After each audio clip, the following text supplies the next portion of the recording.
Hey guys, this is a Patreon Q&A. If you would like to be in next week's video, simply check out the link in the description. You can sign up there. I'm also going to be going into spoilers for all the series I'm going to be talking about. MajinBoros asks, hey Z, I want to know your thoughts on why God appeared in front of Blast while he was fighting Elder Centipede. So this is a great question, and I've been asked this a lot over the last couple days, because given the timeline that we got, it's like, why did God suddenly appear 2 years ago? Because it was also said in chapter 173 that Blast had been fighting God for like 20 years. So the way that I take this is that Blast and his boys discovered the cubes like 20 years ago, at least. I guess that's when it all started. And they knew that God existed because of them, because, you know, if you touch them, you can communicate with him and he tries to make a deal with you. So that's how he knew that God existed for sure, and that he was technically fighting against him. And the whole fighting, I guess, means that he was fighting people that had made deals with the cubes or other monsters that were directly tied to God, because, you know, like I talked about in my previous video, that it's very likely that the ninja leader, who was Blast's partner apparently, made a deal with God, and, you know, he at least fought against him. So I assume that he fought against others as well, but like I said, monsters too. But it was only until 2 years ago that Blast had actually seen God for the first time. And it's interesting that when he sees him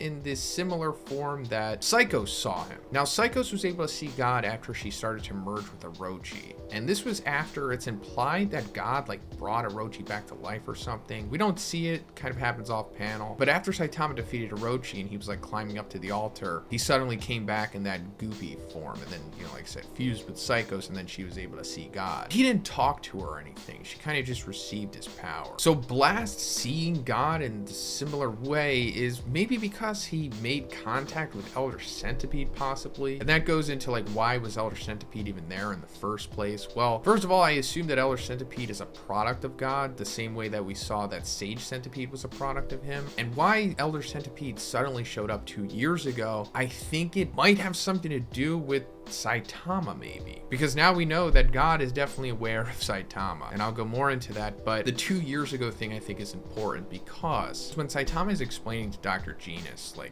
how he removed his limiter without directly saying it, he says, you know, I was able to get this strong in 3 years, because, you know, that's when he initially fought Crablante and he started training after that. And then he tells him, you know, the training and everything, and then he says, but 1 year later I noticed a change. I was bald and I'd gotten stronger. So it's that point that he removed his limiter. So if he's saying that this is 1 year after he had started training, you know, 3 years ago, then that means that that was 2 years ago from the current time in the story, which could possibly line up with when Elder Centipede appeared along with Blast seeing God. And that's maybe why God made Elder Centipede, because he realized that Saitama had removed his limiter. Because it also goes back to what Sage Centipede said after he was made. He emerged to destroy the Indomitable Fist that is turned against God. And that's a more straightforward narrative for sure, but in the Viz it's a little different. It says, we, referring to him in Evil Natural Ocean, have come to destroy your hateful fists that wrong the gods. I am an incarnation of Father Earth. But regardless, I think it's getting across the same point, because later on Garo says that, you know, I thought he was talking about me, you know, the hateful fist or the Indomitable Fist. He realized he was actually talking about Saitama, and in fact he was. So like I said, if Sage Centipede came from God, Elder Centipede very likely came from him as well, and he was sent to take out Saitama, maybe. But we don't know the exact location that Elder Centipede appeared 2 years ago, as far as I know. Because I think when he appears in the manga, when he like fights against Metal Bat, I think that's like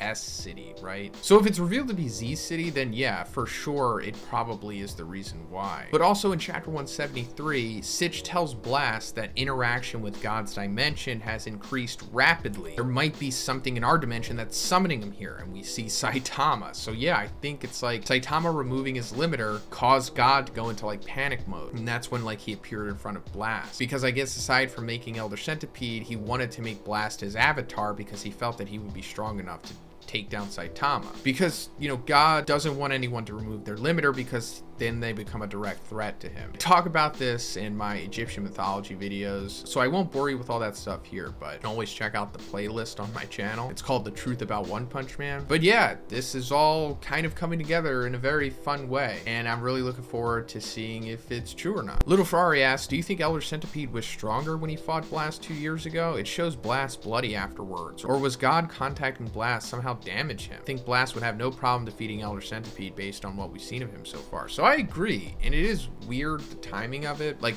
panel wise, because he is damaged before God interacts with him, or at least it's shown, or that could be a mistake. I don't know, but maybe Blast wasn't as strong as he was now 2 years ago. I'm not really sure. Maybe Elder Centipede was like being amplified by God at that time, possibly. It just doesn't really make sense because Blast should just be able to make quick work of Elder Centipede, if anything, because Blast's feats are like definitely impressive enough to be able to defeat the Elder Centipede that we've seen. So I think there had to be some kind of God trickery, because Elder Centipede technically shouldn't have been stronger before, because when he emerges and goes against Metal Bat, they say that he was bigger than he was 2 years ago. So not really sure what to make of this. I mean, I don't really think it's a big deal. We know that Blast would easily destroy Elder Centipede, so it probably had something to do with what God was doing. OnePsychoMan asks, have you seen this fan animation that many are raving about? Even the Vineland Saga anime director and Murata have seen? I don't think any studio will be able to top this. So yeah, I did see it. This is an animation covering the sequence where Blast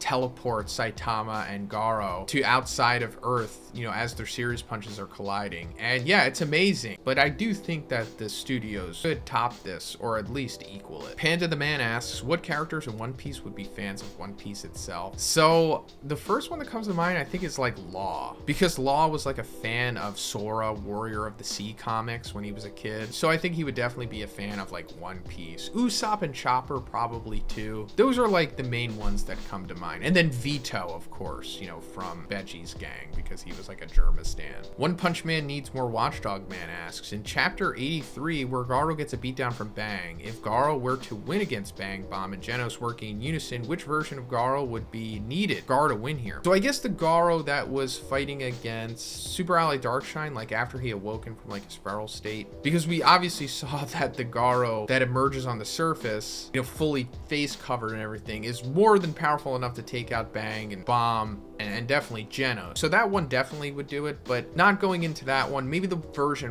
right before that, because we saw that Bang is like super incredibly powerful and he starts using like the Awakening Breath. Nathan W asks, now that Blast and his abilities have been revealed, though I think he has more that he didn't show, what do you think of Blast as a character? How do you rate him compared to all the other heroes monsters? So I actually like Blast more now than I did when he was way more mysterious, because now we know so much more about Blast, and I don't think it hurt his character at all. I mean, yeah, it's more exciting when there's more mystery to them, which Blast still has a lot of, but now that we know that he's just like this super responsible guy that has so much weight on his shoulders, he's doing everything he can to maintain the balance, it just makes me like him so much more. And he also has like that real like leader vibe to him. He just feels like a real like legitimate responsible hero, unlike the rest of them, which are all kind of just professional athletes that are kind of just doing their own thing. But Blast is actually, you know, a real hero trying to do like the right thing. Mr. Toby 1018 asks, do you think that was God in that vision of a My Mask when he encountered Blast? So yeah, absolutely, definitely think that was God, and I think that is going to be the reasoning as to how a My Mask started to become a monster, because in the webcomic he kind of just became a monster naturally through like the negative emotions and all that stuff, and I'm sure that will still play out the same way, but it's more so because he accepted God's help that eventually led him to have that turn. And I guess that will make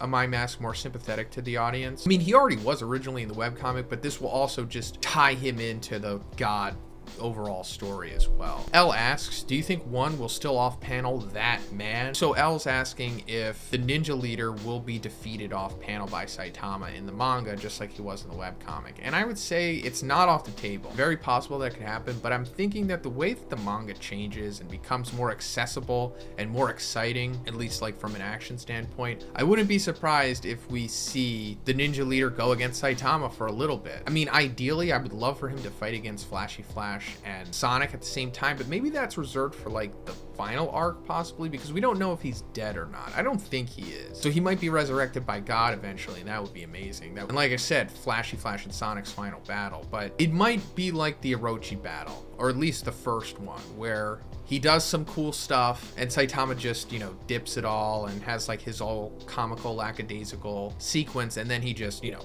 one punches him into the ground and that's it. But then again, you know, Oketsu was off panel, though it's still very possible. Phoenix Man asks, I'm sure you remember a live stream long ago when Murata said that he wasn't sure who would win between Golden S and Orochi. In light of Platinum S now being a thing, how well do you think the Garo that fought him would fare against Orochi with all of his feats now? To be specific, this is the Garo at the start of the triple threat match, not the end. So I think that Garo would probably defeat Orochi. Like, going off of the new standard canonical Orochi, the one that has like the Lovecraftian design that fires the Gaia blast or whatever it's called, Gaia cannon. I do think that Garo would probably defeat him. It wouldn't be easy, but given how he just instantly evolves and was able to fight against Platinum S and Flashy Flash, and I know this happens afterwards and it's not the direct Garo that you're speaking of, but he does eventually go on to, you know, cut Sage Centipede in half. I'm sure that he can rise to a similar occasion against Orochi as well. But maybe that's controversial, I don't know. So yeah, that's pretty much it for the video today, guys. I want to thank all of my patrons for continuing to support me.